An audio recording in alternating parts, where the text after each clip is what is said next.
At his press conference in Mar-a-Lago, President-elect of the United States, Donald Trump, emphasized that Ukrainian President Volodymyr Zelensky needs to prepare for signing a peace agreement that would end the war between Russia and Ukraine.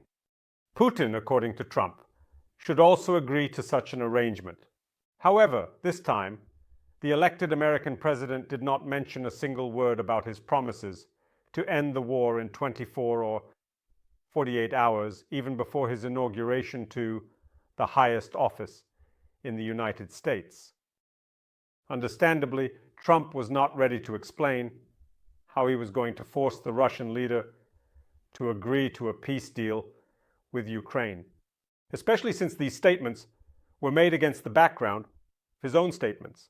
Putin, the expanded board meeting of the Ministry of Defense of the Russian Federation, a board that demonstrated that both Putin himself and his entourage not only do not intend to end the long-standing war with Ukraine, but are also preparing for a long confrontation with the West.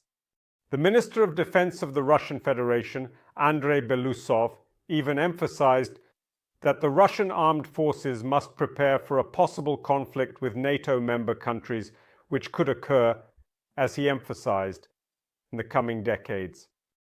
Trump, predictably, once again spoke out against the authorization of US President Joe Biden's administration to strike Russian sovereign territory with American long-range missiles. The rumor that the current US president informed his successor about this decision has been dispelled.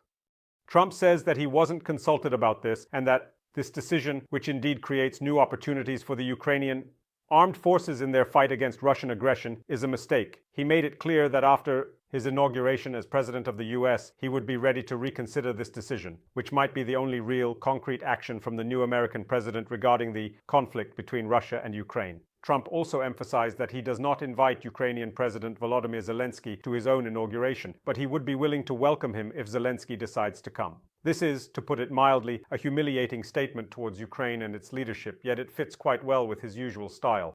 Trump also emphasized that he is not inviting Ukrainian President Volodymyr Zelensky to his own inauguration, but would be willing to host him if Zelensky comes. To put it mildly, a humiliating statement towards Ukraine itself and its first person, but quite close to the usual style.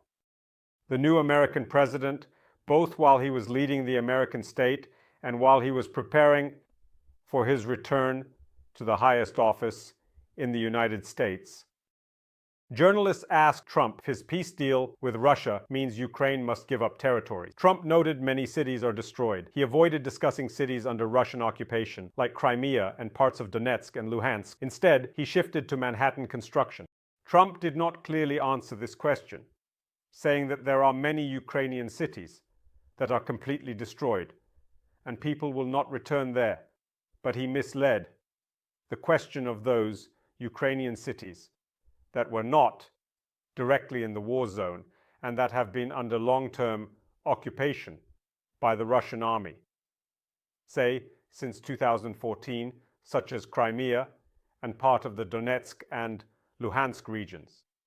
Instead, the elected American president shifted to the issues of construction in Manhattan, which, as a professional real estate expert, he finds much closer and more understandable than any major political issues, especially the Russia-Ukraine war. So from these statements by the elected US president, we can draw some quite important conclusions, which, as he could understand as a professional real estate expert, is much closer and more understandable than any major political issues, especially the Russia-Ukraine war. So, from these statements by the elected US president, we can draw some quite important conclusions. Donald Trump has no clue how to end the Russia-Ukraine war.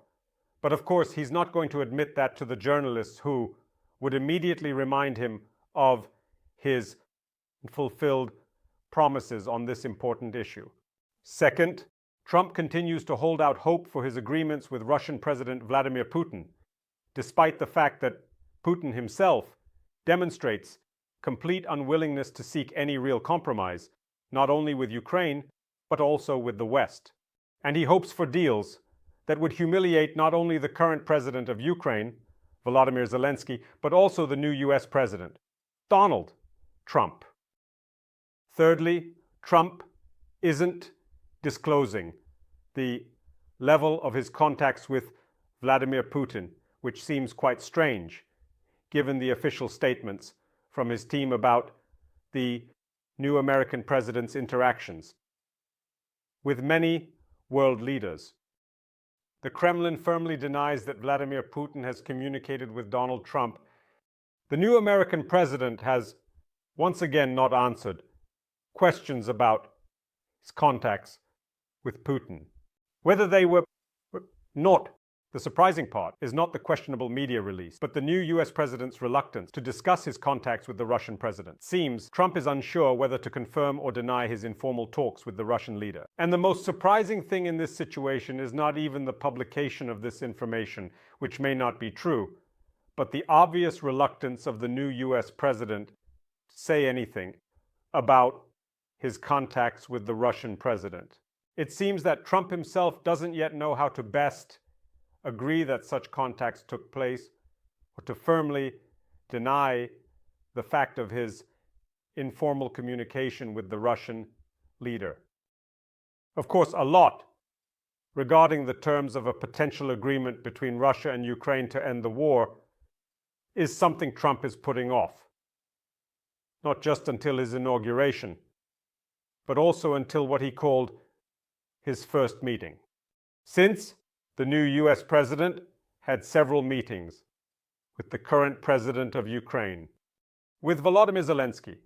It's clear that we're talking about the first meeting of the new president of the United States with the president of the Russian Federation. Now to the truth, kids. At this meeting, Trump will be in a weak position precisely because he, not Putin, is the one initiating this communication. Trump's predecessor, Joseph Biden, stopped communicating with Vladimir Putin specifically because of the aggressive war, Russia against Ukraine. A war he insisted on not starting. The US president's contacts with the Russian president were avoided due to ignoring warnings from Washington. Initiating agreements would mean the US president appears weak. If the first official in the United States initiates contacts and agreements with the president of the Russian Federation, this will automatically mean that the new president of the United States will be in a weak position, in a position of a supplicant in relation to the president of the Russian Federation. This is exactly the tactical goal of Russian President Vladimir Putin, which he is confidently pursuing as the inauguration of the new American president approaches and the power changes in the United States. And this is not only about the Russian-Ukrainian war, but also about strengthening Putin's position in the post-Soviet space as such, and the agreements between Moscow and Beijing regarding the containment of the United States, which were obviously reached during the recent visit to Beijing. The deputy head of the Security Council of the Russian Federation, former President Dmitry Medvedev, and Medvedev's negotiations with the head of the People's Republic of China, Xi Jinping, the same Xi Jinping who was invited to Trump's inauguration, has no plans to show up in Washington.